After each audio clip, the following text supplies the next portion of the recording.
पूरा कैबिनेट मंत्री ने अपना धन बल सब वहीं लगाया था मेरे को हराने पे। तुम 27 की राह बहुत आसान होगी, परिवर्तन निश्चित है क्योंकि बहुत ज्यादा गंदगी हो चुकी है। साथियों नमस्कार। जिस प्रकार से आपको पता होगा कि पंचायतों का जो चुनाव था उत्तराखंड में वो पूर्ण हो चुका है और अब बात करें पौड़ी जनपद की, तो पौड़ी जनपद में उसने कांग्रेस के लिए संजीवनी का काम किया है। जिला पंचायत की जो सीटें कांग्रेस के पास आई हैं वो बहुत बेहतर प्रदर्शन का जिला पंचायत की सीटों पर रहा है कांग्रेस का।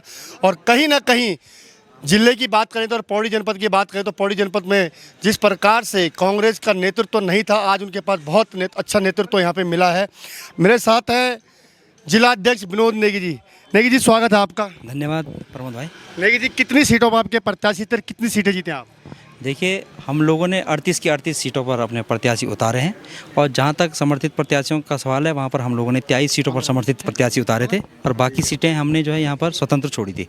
तो हमारा कहने का ये तात्पर्य है कि लगभग 20 से 22 सीटों पर हम लोग जो है निश्चित रूप से अपना यहाँ पर जीत लेकर आ रहे हैं और मैं समझता हूँ कि जो है पंचायत का जो बोर्ड होगा निश्चित रूप से कांग्रेस बनाने जा रही है। जी निश्चित रूप से कांग्रेस में आ जाए। और लगता भी यही है कि जिस प्रकार से कांग्रेस के प्रत्याशी जीते हैं, जो संख्या चाहिए जिला पंचायत की अध्यक्ष बनाने के लिए वो उनके पास पर्याप्त है। अब देखते हैं कि ये बना पाते हैं या नहीं बना पाते। मेरे साथ कांग्रेस के नेता हैं, वरिष्ठ नेता कविंद्र इस्टवाल जी, आइए उनसे भी बात करते हैं।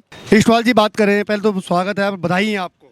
बहुत बहुत धन्यवाद आपके हिमालय प्लस के लिए। और आप लोग जिस तरीके से हर चीज़ को बहुत मुखरता से रखते हैं इसके लिए विशेष करके आपको बहुत बहुत बधाई। धन्यवाद इस्टवाल जी। इस्टवाल जी बात करें, इस समय पौड़ी जनपद में हम देखते थे कि बहुत कम सीटें कांग्रेस को मिली, लेकिन इस समय पंचायत की बात करें पहले तो पूरे प्रदेश के अंदर क्या, और पौड़ी के अंदर तो है ही है, लेकिन प्रदेश के अंदर भी बहुत अच्छा बहुमत कांग्रेस को मिला है।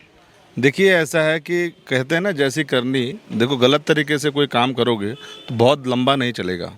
आपने जिस तरीके से पूरे जनता के साथ इस समय पंचायत में आपने जिस तरीके से फेरबदल करने का काम किया, रिजर्वेशन में आपने इतना बड़ा फेरबदल किया, तो इस समय इसका ये जवाब है कि जनता को आप बेवकूफ़ नहीं बना सकते। जनता समझदार हो चुकी है और इन्होंने बहुत सारे हथकंडे भी अपनाने की कोशिश करी, लेकिन सरकार हर जगह विफल हुई है। आपको मालूम है कि 23 तारीख को लगभग इन्होंने कई कर्मचारियों को ट्रांसफ़र करने की कोशिश की। तो ये बौखलाहट है और मैं धन्यवाद उन सभी प्रत्याशियों को देता हूँ जिन्होंने बहुत दमदार तरीके से समय चुनाव लड़ा है। और इस समय हम जिला पौड़ी में अपना बोर्ड बनाने जा रहे हैं। सभी लोगों से बातचीत हो गई है लगभग, तो जल्दी हम लोग इस पर निर्णय भी लेंगे। कहीं ऐसा तो नहीं है कि इस समय क्योंकि इंडिपेंडेंट प्रत्याशी हैं, ये तो नहीं कहें कि भारतीय जनता पार्टी उनको अपने कब्जे में करने की कोशिश करे, कहीं ना कहीं ये सीट फिर भाजपा आपसे छीन ले?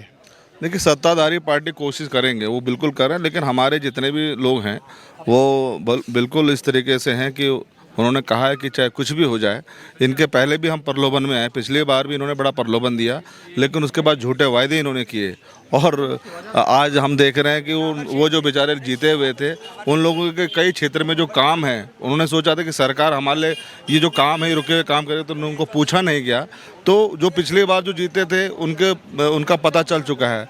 तो इस समय जो हमारे जो कैंडिडेट आए हैं वो इस समय कहीं पे नहीं जाने वाले। हमारी सबसे बात हो गई है। मैं फिर दोबारा से कह रहा हूँ कि हम बोर्ड बनाने जा रहे हैं। जी बिल्कुल, पौड़ी में कांग्रेस अपना जिला पंचायत का बोर्ड बना, ये कहना है कविंद्र इस्टवाल जी का। साथियों मेरे साथ हैं दीपिका इस्टवाल, जो कि इस समय चौबटखा विधानसभा की कोटा सीट से जीत के आई हैं।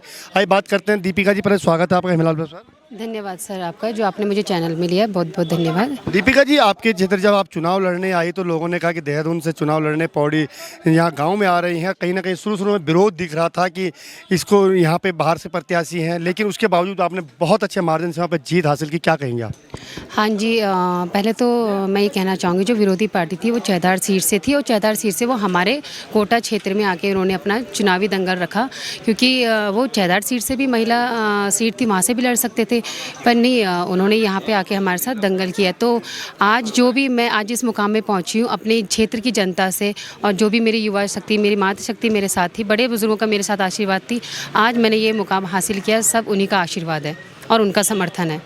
अगर प्राथमिकताओं की बात करें, आप जीत गई उस क्षेत्र से, अगर बात करें आपने क्षेत्र में गई होंगी, क्या वहाँ पे विशेष जो प्राथमिकताएं हैं, क्या काम वहाँ पे होना चाहिए था? अभी मैं सभी क्षेत्रों का जो भ्रमण करके आई थी प्रचार पे अपने साथ सारे मेरे साथ जो जनसैलाब उमड़ा था, तो देखा जाता वहाँ पे स्वास्थ्य चिकित्सा और जितने भी वहाँ पे ग्रामीण सड़कों का जो भी वहाँ पे कार्य प्रगति में नहीं था, वो कार्य करने का हमने पूरा प्रयास सोचा है कि जितने भी मैंने उनसे वादे किए मैं वो पूरे। साथियों, मेरे साथ श्रीनगर विधानसभा के बड़े सीट से जो विजयी हुए हैं कांग्रेस के समर्थित प्रत्याशी हैं बुद्धि भाई, स्वागत है आपका। बहुत बहुत धन्यवाद हिमालयन प्लस के सभी श्रोताओं को, और मैं विशेषकर भाई साहब को धन्यवाद देता हूं कि उन्होंने हमारा जो सहयोग किया है उनके लिए बहुत बहुत बधाई। धन्यवाद। हमने सहयोग कुछ नहीं किया, लेकिन वहाँ पे जो गतिविधियाँ हो रही थी वो हमने ज़रूर दिखाई हैं, उसके माध्यम से जनता जागरूक हुई है। बुद्धि भाई, कितना वो मानते हैं कि जो सत्ताधारी पार्टी के वहाँ पे पूरा जल बल आपने लगाया था, जो दूसरे विपक्षी थे आपके पक्ष में, वो भी बहुत बड़े स्तर पर वहाँ पर हमने देखा कि पैसे शराब का प्रचलन चला, फिर भी आप सीट निकाल के ले आए। मैं तो ये कहता हूँ कि पूरा कैबिनेट मंत्री ने अपना धन बल सब वहीं लगाया था मेरे को हराने पे, तो मैं तो बहुत बहुत धन्यवाद करता हूँ उस क्षेत्र की जनता को कि जिन्होंने एक छोटे से कार्यकर्ता को चुनाव जिताया। जी, बहुत बड़ी बात है कि एक छोटा सा कार्यकर्ता, गरीब कार्यकर्ता को वहाँ की जनता ने चुनाव जिताया और धनबल को पीछे छोड़ते हुए जनता ने अपना आशीर्वाद बुद्धि भाई को दिया। ये बहुत बहुत बधाई है आपको। बहुत बहुत धन्यवाद भाई साहब।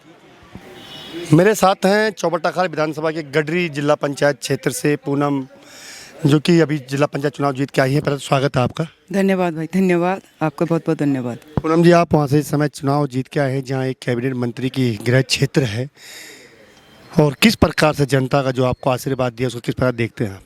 जी, सबसे पहले तो धन्यवाद आपका। और मैं किसी प्रकार से नहीं, मेरा यह है कि 10 साल का संघर्ष रहा है उस क्षेत्र में, और पिछले 2 दशक से लगातार हम जनहितों की आवाज़ को उठा रहे हैं। आप सभी के माध्यम से और आप सभी के सहयोग से हम आंदोलनकारी लोग हैं, सामाजिक क्षेत्र से जुड़े हैं, और निश्चित ही ये संघर्ष की जीत हुई है और वहाँ के जनमानस ने हमारे संघर्ष को सराहा है और उनके आशीर्वाद से ही ये जीत संभव हुई है। इस समय जिस प्रकार से देख रहे हैं पंचायतों में पूरे प्रदेश के अंदर की बात करें तो कहीं ना कहीं कांग्रेस को एक संजीवनी का काम पंचायत चुनाव ने किया है, क्या आप किस प्रकार देखते हैं इसको? जी बिल्कुल, जितने भी विपक्ष के लोग चुनाव में उतरे थे, आधे से ज़्यादा मैं बोलूँ उनके उम्मीदवार तो सब बाहरी उम्मीदवार थे, और जिन्होंने बहुत सारे धनबल का प्रयोग भी क्षेत्र में किया है। तो ये जनता ने उन्हें भी एक बहुत अच्छा मैसेज दिया है कि आप बाहर से पैसा लेके आओ और आप बोलो कि यहाँ जनता के बीच चुनाव लड़के और फिर आप यहाँ से निकल पड़ो। तो जनता इस बात को समझ रही है, इसीलिए जो उनके बीच लोग रह रहे थे, जो उनके लिए कार्य कर रहे थे, जो जन मुद्दों पर मुखर थे, उन्होंने उनको अपना आशीर्वाद दिया है, और ऐसे बहुत से लोग जीत के इस बार आए हैं। तो ये मैं संघर्ष की जीत इसको देखती हूँ, आम जनमानस की जीत इसे देखती हूँ, और एक अच्छी पृष्ठभूमि बनी है।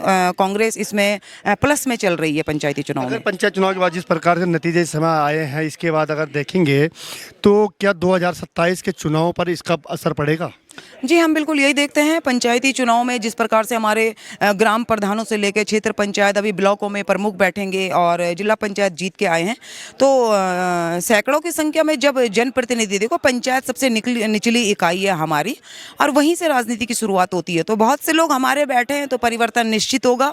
हम उन्हें भी बोलते हैं जो विजयी उम्मीदवार हैं कि वो एक बहुत अच्छे संदेश के साथ, मैसेज के साथ जनता के साथ मिलकर काम करें, जनता के बीच में रहें, और 27 की राह बहुत आसान होगी। परिवर्तन निश्चित है, क्योंकि बहुत ज़्यादा गंदगी हो चुकी है। जी, परिवर्तन की राह आसान होगी 2027 में, कहना है पूनम का। हिमालय प्लस के लिए मैं पौड़ी से प्रमोद खंडूड़ी।